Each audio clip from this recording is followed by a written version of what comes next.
Good afternoon, everyone. My name is Ruth Faden, and it's my pleasure to welcome you to the eSchool Plus webinar series. The goal of the series is to examine how the COVID-19 pandemic has exposed cracks and crevices in our evolving experiment that is public education. What can we learn from our response to the pandemic in our schools that can inform the future of public schooling in the US? On behalf of the eSchool team, I want to officially welcome you to the third session in our second eSchool Plus webinar series. This one is entitled Teacher Choice and Vaccinations and the Return to School. Now, overall in the series, we are taking a close look at how and why reopening schools has become such a highly charged issue, especially for our most vulnerable students, and to consider what this means for equity, learning, and schools both now and as more schools continue to reopen, as well as post-pandemic. We also will be exploring some of the enormous hurdles K-12 schools across the nation continue to face in the midst of this unprecedented public health disaster.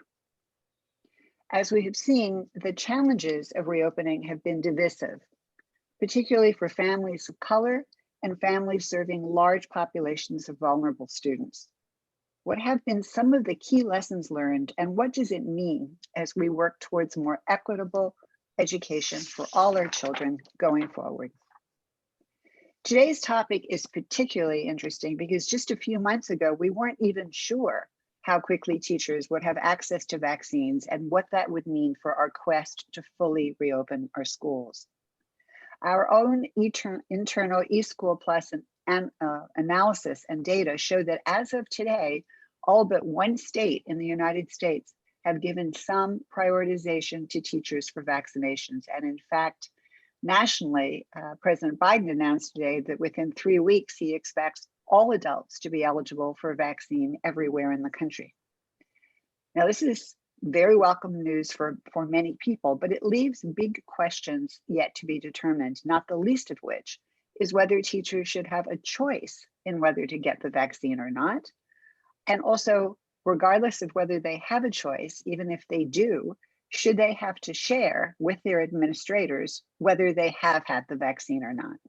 So these are big policy questions that are facing us now. And to help us answer these questions, we've invited some of the foremost practitioners in education and public health as experts to discuss the question of vaccines and teachers and public schools in this complex, changing, and highly consequential landscape. So let me introduce our speakers. It's my great pleasure and honor first to welcome Raymond Ankrum. Ray is the superintendent of the Riverhead Charter School in Calverton, New York, which is a charter school that serves families of children in kindergarten through 9th grade on Eastern Long Island, or to 9th grade on Eastern Long Island. The school currently has a staff of more than 50 teachers in grades K through 9. Previously, Ray worked as the Dean of Students for the Democracy Prep Public Schools and was a principal in New York City Charter School Harlem Village Academy. The school he currently heads, Riverhead Charter School, serves approximately 700 students. It has offered hybrid education since the fall, including a combination of AB days and then 4 days in person for K through 5 students, with 6 through 9 remaining online. I know Ray is going to have a lot to share with us about his experience and also how vaccines will or will not figure in how he is running his school and the amazing things he's doing for his children. So thank you for joining us, Ray. Thank you for having me. Next, oh great. We are honored next to have with us Brittany Fahu, who currently serves as a research associate in the Department of International Health in the Johns Hopkins Bloomberg School of Public Health. Brittany brings a wealth of experience in vaccine research and development. She works on our Center for Immunization Research. She's been involved in multiple vaccine trials for a range of infectious diseases, but not surprisingly, most recently, she's been working on vaccine trials for COVID-19 vaccines. We are pleased, very, very pleased to have you join us, Brittany, and we know you'll be able to help us so much when it comes to the public health side of this conundrum about teachers and vaccinations. And finally, we have Lieny Jeon. who currently is an associate professor in the School of Education here at Johns Hopkins. She is leading the Baltimore Education Research Consortium's Early Childhood Data Collaborative. I wanted to say that in one breath. It has such a long title. Lieny's research focuses on the experiences and emotional and social well-being of childhood educators in particular, but teacher stress and burnout more generally. Her research has been published in many peer-reviewed journals and featured in the New York Times. We're so delighted to have you here, Lieny. Thank you. All right, so now to our audience, a few guidelines about how our discussion is going to proceed. I'm going to start by asking each of our panelists a question to get the discussion started. Then I'll be directing some conversation between the three of our panelists, but I'm not at all worried. I think between Lieny and Ray and Brittany, there will be lots of conversation that they'll be having together, and my job is kind of to just keep that going. In the meantime, we really, really want you, our audience, to participate, to join in as well. Please submit questions by pressing the Q&A button below at the bottom of your screen, or you can upvote someone else's question by clicking the like button. We have someone really amazing monitoring the chat, and I'll be alerted as questions come in. So please do send us your questions. I'll incorporate and get to as many as possible. We're going to move to audience questions about halfway through our discussion. So that's the plan. Everybody has a job to do, our panelists, but also our audience as well. Start putting in those questions. So with that, welcome everyone, and let's get started. Ray, if it's all right, I'd like to begin with you, and I really want to build on your experience as a charter school superintendent and ask you, how did you pull it off? How did you deal with all of the concerns and needs that your teachers had as you moved towards reopening, at least in part, school education for your kids? And as you reflect and share that with us, think about whether you think it will be any different now that vaccines are available to your teachers. Right. Thank you for that amazing question, Ruth. I think for us, we have really good relationships. So our senior leadership team, we have really good relationships with our teachers. And so we can have transparent conversations with them about their safety. And so there's a level of vulnerability that you can have as an educator without feeling like you're going to be judged, right? Mm-hmm. And so, we weren't looking at them from a lens of, you guys don't want to be back in front of your kids. The majority of our teachers, they wanted to be back in front of their kids. Like that was their goal, right? Like, how can I get back in front of my kids? Because they knew that, virtual instruction, regardless of however well it was going, it wasn't the same as having that in-person contact with their scholars. And so that was their push, right? And so what we did was we just looked at creative ways in order to get them back in the building safely. So we looked at, all of the information that was being provided by the CDC. We looked at, making areas safe. So what we did was we went on Pinterest. So we saw like we saw like the plastic, the little flimsy plastic situations that a lot of districts are moving to, that teachers were out of their mind afraid of. And so I went to Pinterest, and I was like, wait, we can build like an apartment type situation for our scholars, and then teachers will be more secure in terms of like having that plexiglass all the way up, right? Okay. And so that, if somebody coughs or whatever, or somebody does something that makes a teacher nervous, then they know at least they have that. That toppled with the ventilation in our building, which is fairly new. Our teachers were very secure in terms of coming back into the building. Like I said, we had alternative 8A, B days with our K-5, because we realized how important it was for our younger scholars as well as students with special needs to be back in the building. But our teachers were the spearheads of getting us back into the building. It wasn't like a top-down thing. It was really like, hey, how can we make you feel very comfortable about coming back into the building? And they just built off that. That's fabulous. And do you think the availability of vaccine will make any difference, or do you think you've already got the problem solved in terms of teacher confidence and comfort level? So in terms of teacher confidence, I think we're doing better than most. I think the vaccine helps because it helps alleviate, that whole thought process of if you have somebody at home that may be in a vulnerable population. Now, at least you know that you've gotten a vaccine, and so that, you know, you're not necessarily carrying that home, so that that strain is kind of removed. And when teachers come into environments and they're not stressed, they're gonna perform better, and scholars are gonna learn, and you know, you're just gonna, that's our way back to normalcy. Thank you, Ray. That's a perfect way to get us started. And I'm going to move from the example that you set, and I'm guessing there are a lot of people in the audience who want to just clone you, right, and figure out, like, how can I do this at my school? To Brittany, and ask Brittany, given everything that you've seen, how do you think it should, from a public health point of view, make a difference that teachers now will have access to vaccine? For example, one of the issues that seems to be this hot potato is 3 feet versus 6 feet versus 3 feet, older kids, younger kids. Could you clarify that for us a little bit and explain whether you think the availability of vaccines for the adults in the building should affect how teachers and administrators think about that? Yeah, of course. So, vaccination is definitely a vital strategy in, the fight against COVID. But of maintaining that physical distancing and masking still should, stay in place, because as of now, we're really not confident of how well the vaccines are for transmitting to individuals if you're unvaccinated. And we're really, hoping that the physical distancing and other mitigation strategies will help prevent COVID-19 transmission. The CDC, as you mentioned, does have some recommendations regarding distancing in schools, and the 3 feet is a new recommendation, but that really just pertains to elementary schools. And it's just between students. So teachers and students still need to maintain that 6 feet distance. And in middle and high schools, they do need to maintain that 6 feet distance too. I'm confident that over time, these requirements will be less restrictive. But as of now, as a community, I think just maintaining things that we currently have in place with the distancing and the masking is key until we really get those vaccination efforts, up, and we have more vaccine available to actually get a majority of the population vaccinated.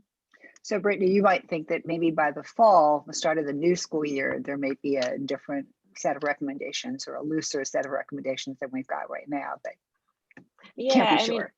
Everything is evolving as we speak. Even this time last year, look how much has changed as far as our recommendations. And, we're really confident we were going to have a vaccine in, a year time and warp speed. And we did come to that. So yeah, I'm hoping, this fall we'll again, be able to kind of lessen restrictions and hopefully we can decrease the distance across the board once we get more people vaccinated.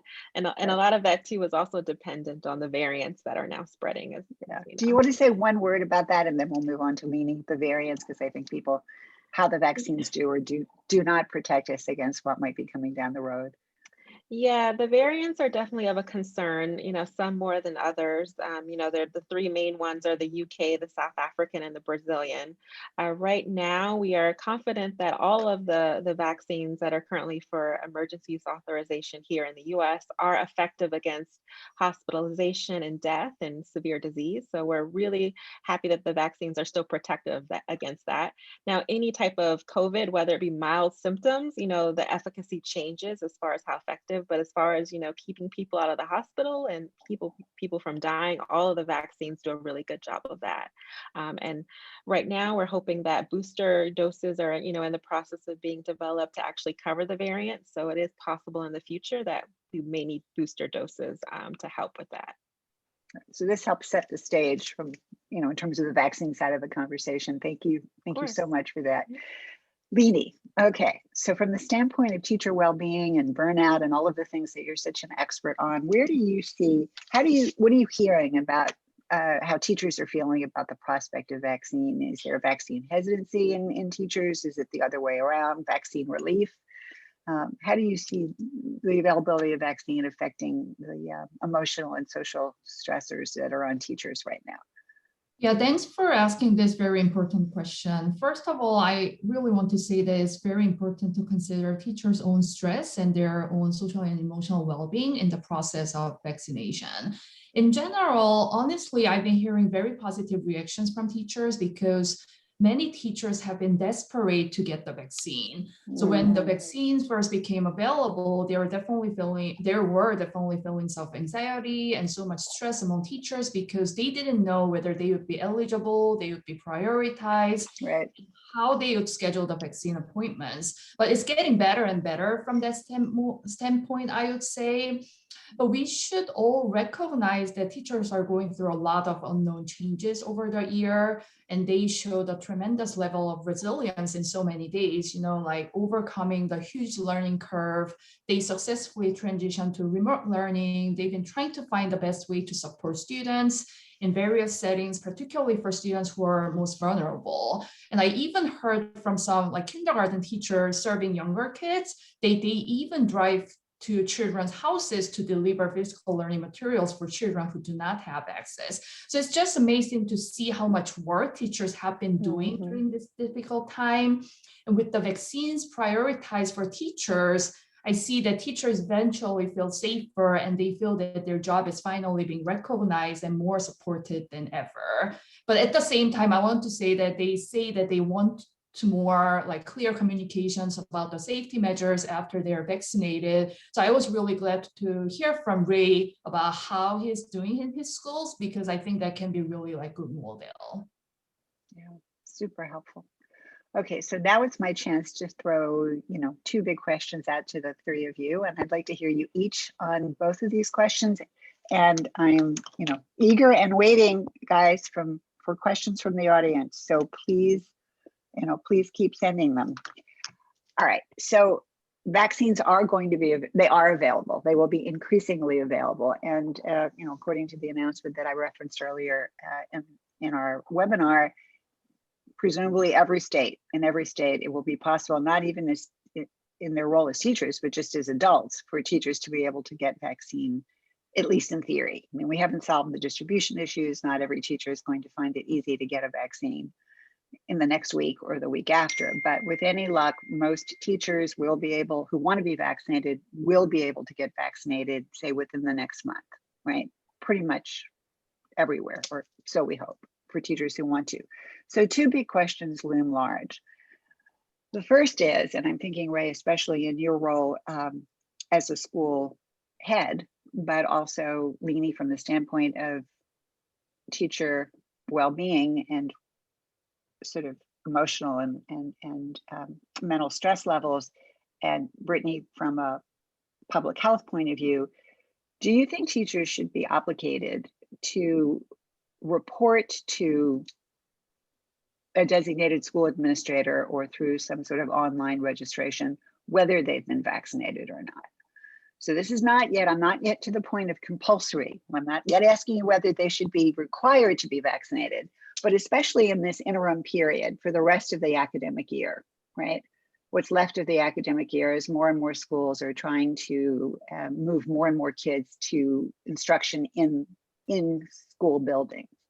Should teachers be obligated to let, if it's not their head of school, somehow administratively log in whether they have been vaccinated as they return to school? So Ray, you're first at this from the standpoint of how you might think about it. So, I mean, again, another really good question. Yeah. I think, teachers having to disclose that they've been vaccinated or not is intrusive in the sense that, that's their own personal business or whatever. And so, as a head of school, I would love for every teacher to get vaccinated. I'm not going to put my beliefs on them to make them uncomfortable about what their beliefs may be, right? And so one thing about teachers is that teachers are very forthcoming, especially if you've built relationships with them. Like they'll be very forthcoming about information. And so thankfully at our school, a lot of teachers were encouraged to be vaccinated by their homes, right? So by people in their homes, whatever, right? Because like at the end of the day, a lot of pressure is being put on teachers to get back into the building, but you don't want someone to get back into the building in order to go home and then something happens at home to their loved ones, whatever. So I think that, for the most part, teachers are taking those precautions, and, when they have opportunities to get vaccinated, they're doing it in droves in New York. Our governor regardless of how people may feel about him right now. Well, we'll just bracket we'll bracket who he is for the moment. Okay. All right. Right. He just signed into law something that puts teachers at the front of the line in terms of like, being vaccinated and stuff. So I'm very we're fortunate to be in a position to where teachers want to be vaccinated and they're not afraid to disclose if they have been or haven't. But I'm hearing you say, I'm hearing you say you wouldn't want to have an obligation, like teachers have to let you know. No, I don't They want to let you know. Okay. They want to. All right. So if they want you, great. But if I'm going to come back and maybe we'll see what other people say, maybe challenge you a little bit or see what comes out on that. But it's certainly it's a position that is easy to respect and understand. So Brittany, from a public health point of view, do you see advantages to knowing if a teacher has been vaccinated or not? I'm thinking about if there's an outbreak or something. You know where I'm going. Sort of lead us through that one. Why is it helpful, right? May not be the good enough reason, but it's at least a reason, right? Yeah, so looking at it from a public health standpoint, as you said, it is beneficial to have that information of knowing who's been vaccinated within the school system. And it's mainly because, like you said, you can kind of track any type of outbreaks are going, and then people's risk of transmission and also possibly getting COVID. So in a sense, and with the new CDC guidelines too, as far as quarantining requirements, if you know that a particular teacher has been vaccinated, then that may change kind of your guidelines as far as, which classroom needs to be closed down or who's most at risk. So I think having, that information available is very useful. So I think it is a good idea if teachers report their vaccination status. So that's a public health argument in the plus column, right? Yes, in a plus column. Right. Yeah. And then we can think of like what might be in the negative column. But so Lieny, from the standpoint of, how this could feel for the teachers, I could see it going both ways. Why don't you tell us a little bit about how you think I'm not now talking about requiring, I'm just talking about requiring that you share that you've been vaccinated. Yeah, I think the key here is really getting teachers' input before we actually do tracing, and also building trust with teachers. Like we're not using that information to punish them or like judge them, right? This is really for public health standpoint. We want to make sure that all the school community is safe if we do tracing. So I think it's really important for teachers to know the purpose of this tracing before we do it. Then it will be helpful for each other. They would know like whether they got it or not, whether their colleagues are got it or not, or like families may be feeling much more comfortable as well. But I want to say that there might be teachers who really do not feel comfortable with getting the vaccine. And for these teachers, their emotion can be very complex because they know that their role is very important. They know that some students really need hands-on support, in-person support. Then they may feel like there's no choice. What can they do? Then this may eventually lead to burnout, stress, and turnover as well. So I think we should really carefully approach this question, and we need to make sure that teachers' voices are heard before we make any decision. That seems really easy to accept as wherever you start, and fits really well with the kind of climate, Ray, you're describing that your school strives for. Brittany's really important point about, it is helpful, right, to know how to manage, if a child or another adult or someone in the school environment does test positive, to know who's got some considerable protection and who doesn't, and maybe just sharing that problem with the community, right, and working together to problem solve. My challenge as to how the best way to sort of manage those, how do we want to have that information in a way that can help us when we need it without making other people feel bad. Maybe that works in a charter school. Does it work if you're the superintendent of a large school district that has, I don't know, like that's like, I'm just going to let us come back to that. But if you're running, I don't know, what's the Chicago United, school district, like, I don't know how that works. I don't. It doesn't. It doesn't Okay. at All right. Ray, so say a little bit more. It doesn't. So if So you're no, running, not you at know, all. If you're so if you're running, so first of all, right, if you're the chancellor or the CEO of the big three school districts, if you're in New York, or you're in LA, or you're in Chicago, I wouldn't want your job, wouldn't want to be adjacent to you or whatever, because I know that there's some powerful things that are at yeah. play in terms of making these decisions. Yeah, teachers unions pretty much run the course in terms of because nothing anti against them. I'm pro union, and their job, I think that we have to understand what their job is. Their job is to make sure, or to ensure that that their union members have the best possible work conditions as possible, right? And so you have to leverage a lot of things in order to get those things done. And so sometimes that may not look favorable for students and families, but again, that's not the union's job. The union's job is not to be protective of the students and families, even though there's that argument of if teachers are protected, then students and families are protected. Kids are better off. Yeah, right. Kids are better. So let's play with this a little bit, acknowledging how much harder it is to be the chancellor of the LA Unified School District, as opposed to being the chancellor of a wonderful charter school with a community that has a commitment and trust and love for one another. It's like totally different worlds. We get that. But the public health policies and the teacher concerns about burnout and their well-being remain, right? Only have to figure out how to do this at a population level. So I'm going to bump up a little bit the pressure and go from teachers sharing that they've been vaccinated to whether teachers should be compelled to be, or at least there should be a requirement that teachers be vaccinated.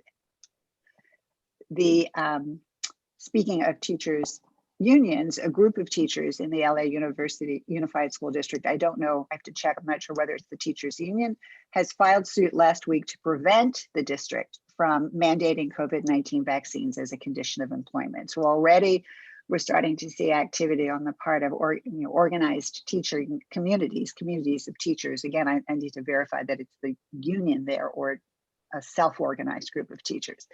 So that's a little indication that at least some groups of teachers, some places are really concerned about a possible mandate of vaccines as a requirement for employment. Brittany, you work in a healthcare context, so do I, right?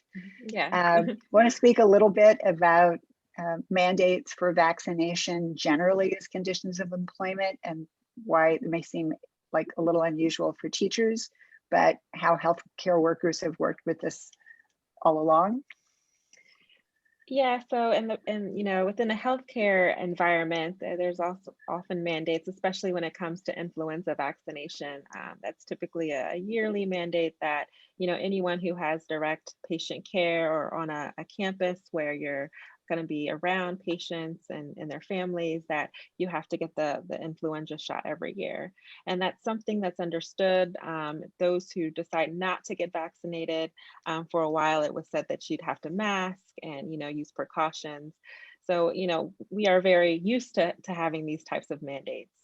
But speaking from a standpoint of education, of teachers and schools, and speaking from a brand new virus that we've just now gotten emergency use authorization for 3 vaccines now, I do think that teachers and anyone in the community should have a choice about getting vaccinated.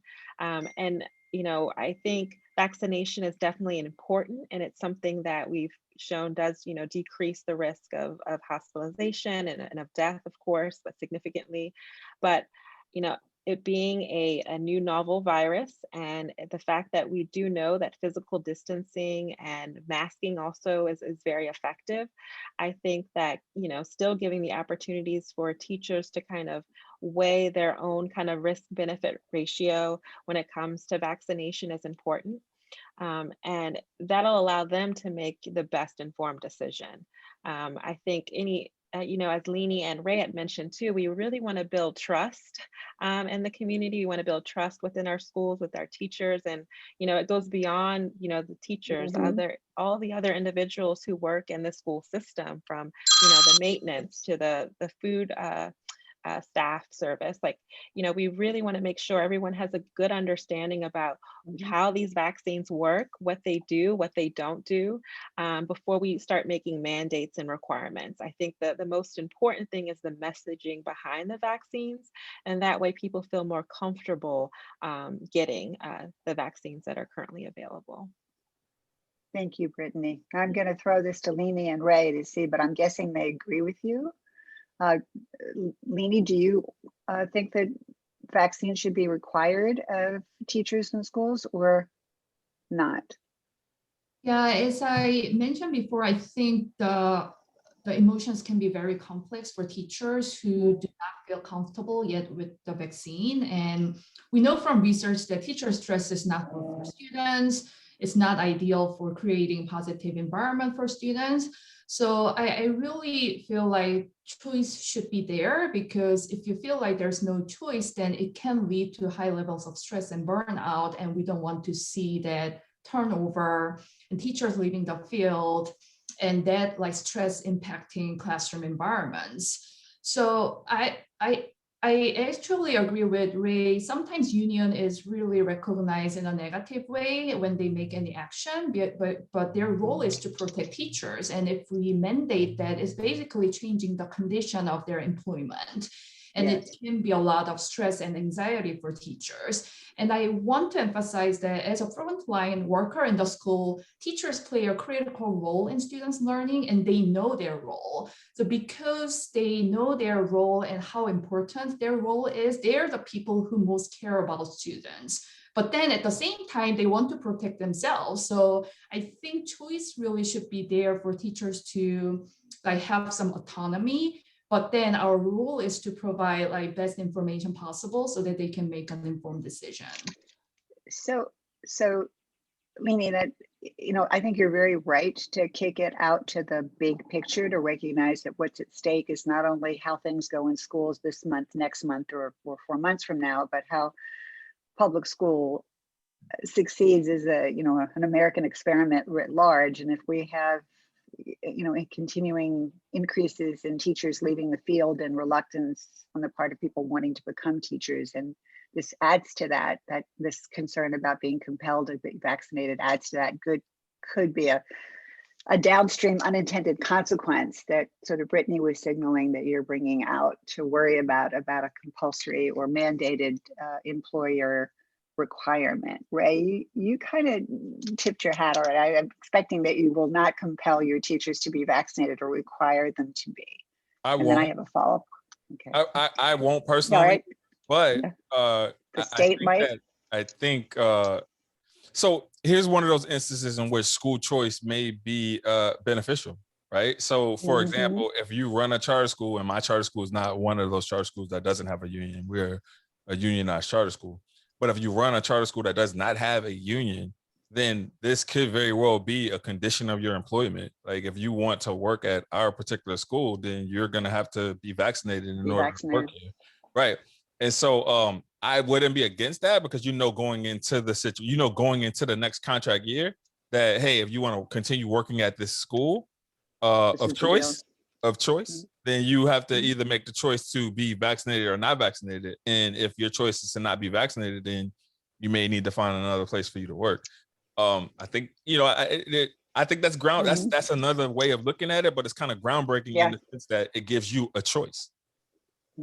So let me pursue two pieces to that, right? There's a question that's come up that asks, what will you do, or what are you thinking you might do when vaccine is easy to get and you're trying to transition to complete in-classroom experience for everybody? Let's say we get to that place and you have a teacher who says, for whatever reasons, I don't want to be vaccinated, but I also don't want to come back to the classroom full time. I'm not comfortable enough, despite what Brittany and the other public health experts tell me, right, about how physical distancing and masks and so on. And I know lots of other people are going to be vaccinated, but I don't feel good about it. So you, Ray, can you reassign me to something, or what? I mean, what will you respond to me? Like, at what point are you going to say to teachers, look, if you don't want to be vaccinated, and I'm not going to make you, but you got to come back into the classroom, right? I mean, or not. Yeah, what will you do? That's going to come very soon for folks. probably Mhm. quicker than they think or quicker than they may Yeah. want. But for us, I think one of the things that we're doing, we're looking outside, we're thinking outside of the box in terms of like how we deliver instruction. And so, you know, folks look at Zoom learning and virtual learning as if it's counterproductive or it's not working. But for some of our scholars, it's really working well.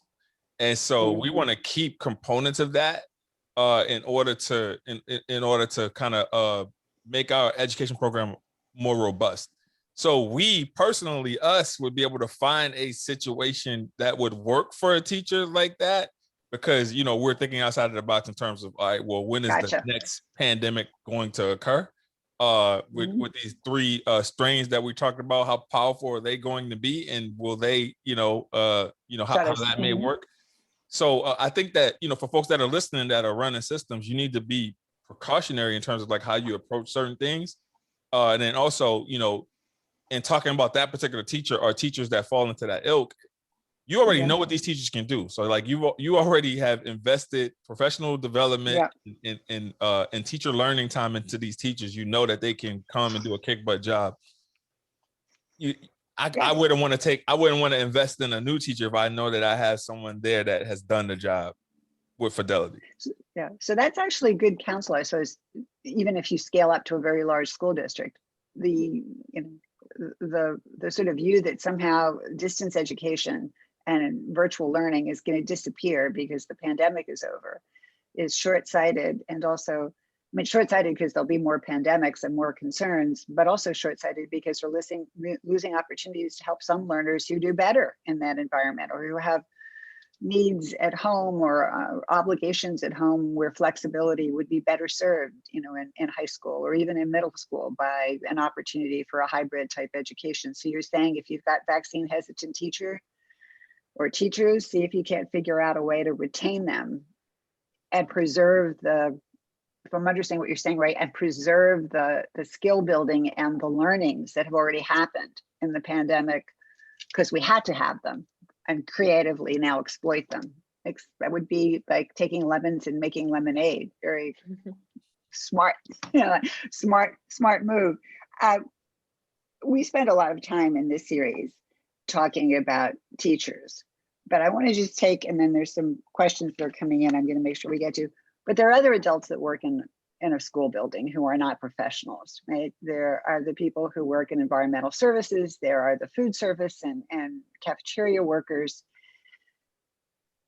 They're often situated differently, so that, you know, if they don't come to work in the building, they don't come to work, right? There isn't this, let's create some opportunity for them to make lemonade out of the fact that they have vaccine hesitancy, because we need teachers to continue to have skills for distance and creative hybrid learning.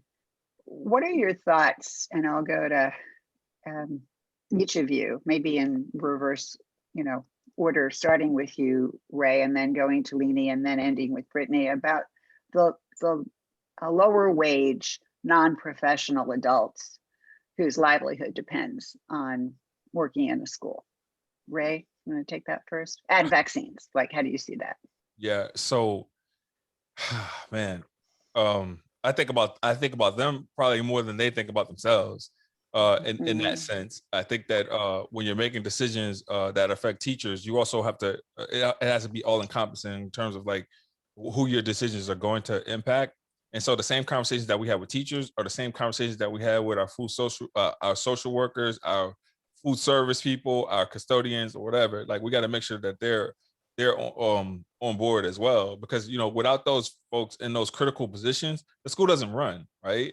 So, it's like a combination of everyone that comes to kind of form school Voltron in order to make sure that kids are learning and kids are doing what they need to do. So giving them a seat at the table in order for them to, talk about the things that they're experiencing, the emotions that they may be experiencing, or whatever, like that feedback from them. So like when we did our surveys, we did all staff surveys instead of just doing teacher surveys, because it's important to hear everybody's voice and not just teachers' voices in terms of coming up with a robust plan. But for us, we were fortunate because, our food service workers and our custodians were on board, and they were coming up with ideas in order to like, how can I make this be a more safe environment for students, because we want to see students. So it just worked out for us. That's great. That's great. Again, you know, if you can figure out how to bottle that and scale it up, you know, really, I mean, Lieny, let me ask you, are there people who study burnout, or is it not even, or stress levels among custodians and environmental workers and cafeteria staff the way you are such an expert with respect to teachers? Who looks at those questions? Yeah, that's actually a really great point, because in the previous literature, actually, let me say this. It's been just like 5-6 years since we started to focus on teachers' well-being. Before then, really, like, not that many people were caring about teachers' own stress and their own well-being. And 5-6 years ago, we started to look at teachers' well-being, and now people start to see other staff within the school, because we always see that whole school as the community. We don't want to ignore people who are in the school, that they impact each other. So I would say, like, in general, stress level and burnout level are pretty high for those people for some different reasons, right? People like for teachers, often one of top stressors is related to students or families, like relationships or their competence level. But for those other staff members within the school, they sometimes worry about job stability and what's going to happen to their life. So I can imagine that within this vaccination process, they might be wondering what's going to happen to them. Like, everybody is speaking about teachers in media, but what about them, right? So I think you made a really great point that these are people in our community we should never ignore. Yeah, thank you. And Brittany, of course, we have that analog in the health service context as well, and you could speak to that. But in addition, I wondered if you could talk about, you know, the arguments that we've been saying in public health all along. We're all in. Whether the extent to which this is true could be challenged, but the claim is we're all in this together. We have to pull. There are appeals to solidarity. You know, there's a school community. There are the professional, the education professionals, and then there are the support staff. There are the kids and the families, and it's one, you know, and the community, you know, sort of at large. Can you make the case for vaccination from the standpoint of obligations we have to each other in one community, as well as speaking to the non-professional staff in a health setting as well? Yeah, that's a very good point. So anytime we're talking about vaccination, I think especially in regards to COVID, it's really about thinking a community, because we really want to protect each other. You know, getting vaccinated isn't just solely about the individual. You getting vaccinated, this, you know, helps prevent transmission to others. So oftentimes, you know, when I talk about, you know, one of the reasons to get vaccinated is because, you know, although you may be a young, healthy individual, you know, your grandmother is not, or your neighbor down the street is not. And if you come in contact with that person and you have COVID and you're asymptomatic, it's likely that you would pass it to them, and they could have much severe, you know, outcomes and symptoms. So I think, you know, really understanding the background behind vaccines and the background behind COVID-19 and why we're so concerned as far as it's spreading and you know, transmitting throughout the world, and how you as an individual really can impact society by getting vaccinated. And if you are a healthy individual and don't have any things that would, like, you know, make you contraindicated to get the vaccine, then you're also helping protect those who can't, you know, people who are severely immunocompromised, or, you know, have other conditions that makes it so they cannot get the vaccine, or they have allergic reaction. That's how we kind of really get that, what we call herd immunity, which a lot of us hear about lately. And getting herd immunity through vaccination is so much better than getting herd immunity through, you know, what we call a naive population, where everybody gets sick. Because unfortunately, if everyone gets COVID, then that means a lot of people are going to die. And, you know, vaccines really help allow us to get to that herd immunity without having the deaths. Right. And talking about that in the context of schools is, you know, the linchpin of community, maybe will help us kind of build up support for vaccination. I've got a question in for Lieny, one for Brittany, and one for Ray. I'm going to start shooting them in the interest of getting questions in from the audience. Lieny, a question for you is, do you see ethical issues raised for teachers who are reluctant to get vaccinated? You've already talked about the stress that they experience. This questioner wants to know how you think it will impact teacher retention. If there's this, if there's this swirl of normativity that teachers should get vaccinated, even in the absence of being required to. So there is no mandate coming from the school district or from the school principal or wherever the locus of authority is. Do you see the possibility that this could impact teacher retention if this starts to feel like something else I've got to do if I'm a teacher? Or do you think that's not a worry? No, I mean, of course, because I recently saw the turnover rate like going up, and I'm not really surprised by this number at all, because the teaching profession is already a highly stressful job, and the profession itself is generally undervalued in the society. They're underpaid and they're not very respected from like many people. And as they were going through this difficult situation, they must have been exhausted and burnt out. And I hear from some teachers that they no longer want to stay within the job because they lose their motivation. And interestingly, a lot of teachers are saying that they really miss their students. They want to be in person, they want to hug their students, but they don't see them. And then they kind of start to reflect on their job, and then they start to lose motivation. So that's kind of situation we are experiencing.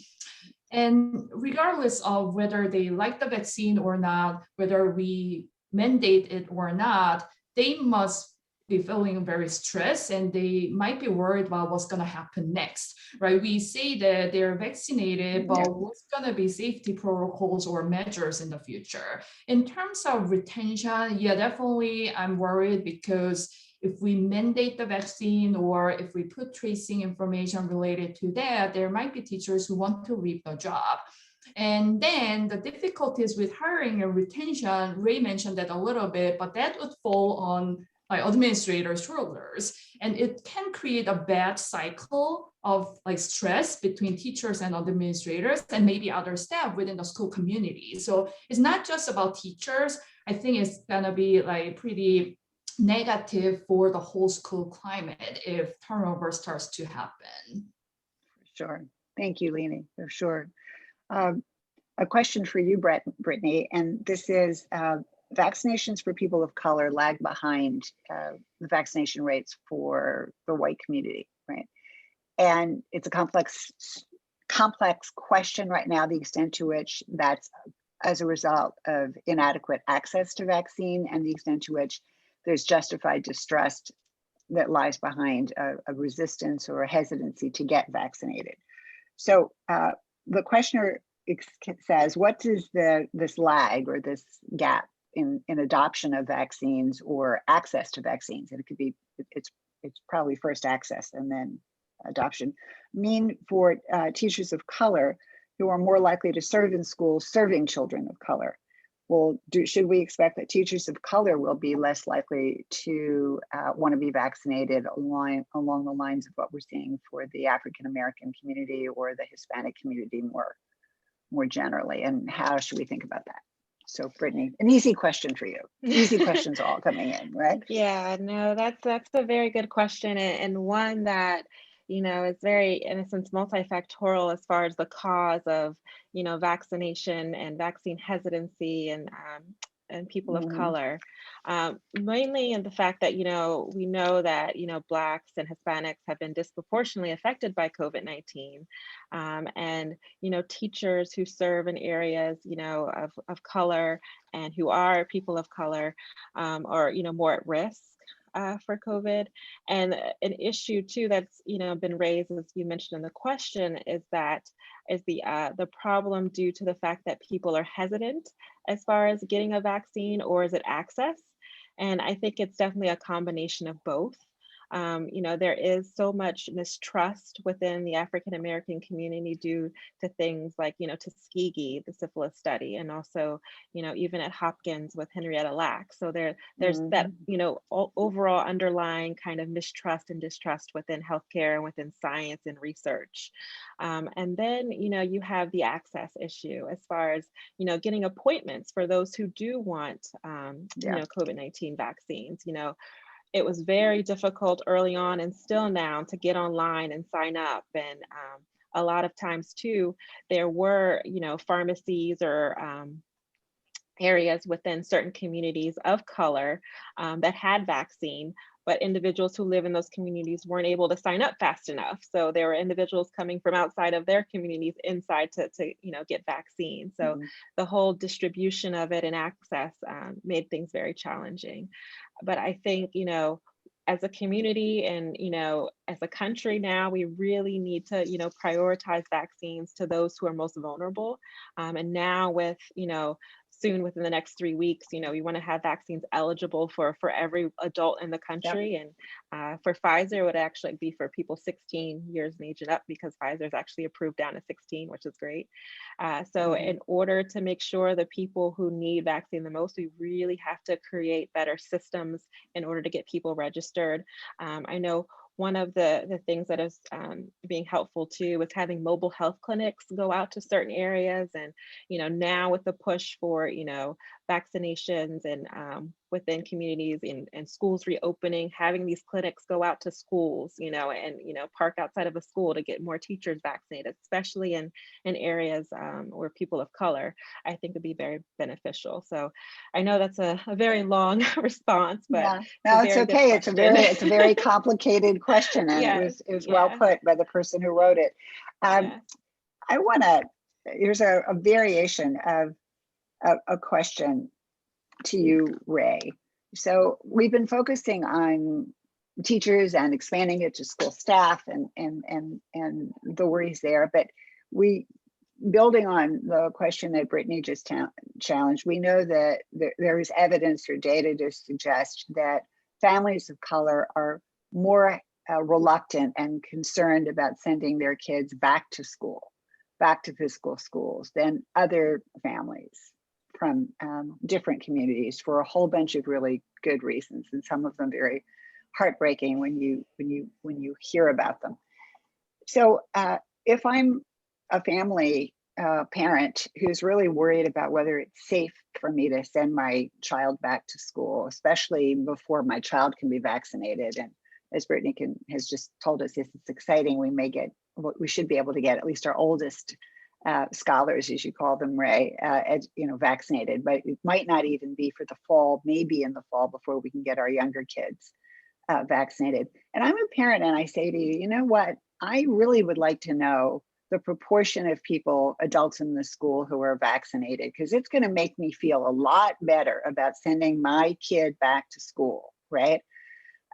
If I know that my kids, that they're going to a school environment where most of the adults are vaccinated, and you say back to that parent or that family, sorry, I don't know, right, how many of my teachers are vaccinated. How does that work? I mean, from the standpoint of parents who have concerns about whatever the CDC says, I don't care. It's not like those institutions have served me well so far in this pandemic. So I'm not that confident, right? 3 feet, 6 feet, whatever. I need you to vouchsafe that I'm sending my kid to an environment where the adults have largely been vaccinated. What do you say to that? You think that's a question? So first and foremost, shout out to the parents. Our parents, especially out of my school, have become private investigators in terms of being able to do their own contact tracing. So when we send notice out and we're like, hey, we're gonna have to shut this classroom down, then parents shoot me questions all the time, like, hey, well, is it because of this or is it because of that or whatever? And so the things that I can disclose, I will, but the things that I can't, I leave it kind of blanket. But that's a really good question that you ask in terms of parents wanting to know the percentage of teachers that have been vaccinated. And the reason why it's such a good question is because we don't really talk about the recklessness that's being done by some of these teachers, right? Like, some teachers are just out carefree, living their lives like the pandemic never happened. And so, it brings some dangerous type situations to schools. And I don't think that we're talking about this enough because, there's so much talk about the turnover and, teachers leaving or whatever, so we're not really focused on the recklessness that happens in these classrooms.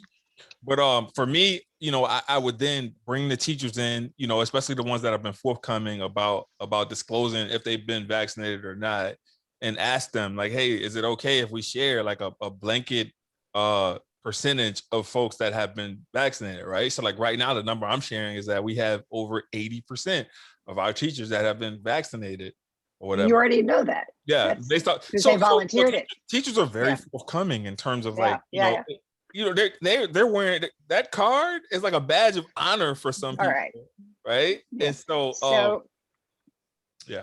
So this is really interesting because it gets me to my wrap-up question before we say goodbye, and it's kind of a little bit of a left field one, but not entirely. So there's been a lot of conversation about vaccine passports, right? Or a vaccine card. And the idea behind the way it's formulated in some places is if you've got your vaccine card or your vaccine passport, it gives you privileges. It doesn't take away anything that you don't already have, but you can now go to that football game in the stadium, right? You can go to that concert, you can eat inside the restaurant, not just outside the restaurant, or you can go to the gym in certain hours where only other vaccinated people can be, and that gives you more options about when you can go to the gym, that kind of stuff. Do any of the three of you, I'm sorry, it's kind of a left field question, we didn't talk about this much, see a place for a vaccine privileging, not punitive, like not anything's taken away from, but kind of a vaccine passporty thing in education? I love it. I'm sorry. I love the idea. It's kind of like having access to the privilege club in airports. You get, you paid a little bit more for your Southwest ticket and you get on board first. It's that kind of thing, right? Yeah. What do you think? You see there might be some potential there? And you don't have to, and I want to make sure that Lieny and Brittany get a chance to say something, but what do you think? Yes, no, maybe? I think with caution. Caution. I think it's mainly because this pandemic and this virus, we're still learning so much every day that I caution saying, okay, you've been vaccinated, now you can do X, Y, and Z, because those requirements or, yeses and nos may change and evolve over time. So I say I'm cautious. All right, so we're cautious. It looks like intrigued for Ray, cautious for Brittany. We need a one-word descriptor for Lieny, and then we're gonna bring this wonderful conversation to a close. What do you think, Lieny? Yeah, I actually like the idea, but I would say I am cautious as well because I'm just worried about getting teachers having some stigma from parents by showing that vaccine passport or whatever, because some families, if they see the passport, even though it's not changing their condition of employment, families may perceive the teachers not having vaccines and then may perceive in a negative way as well and might be worried about their children. So that's the reason why I'm a little bit cautious there. Well, I sprung it on you, so you guys can all reflect on this and see what how this develops over time. It may be a really bad idea to move into K through 12 education, or it may have its own twist and special place there. But what I do know, I don't know how that's going to end up, but I do know that the three of you have been fabulous. Thank you so much for spending this hour with us. We are hugely grateful at eSchool Plus for this time that you've given us and for this insightful discussion.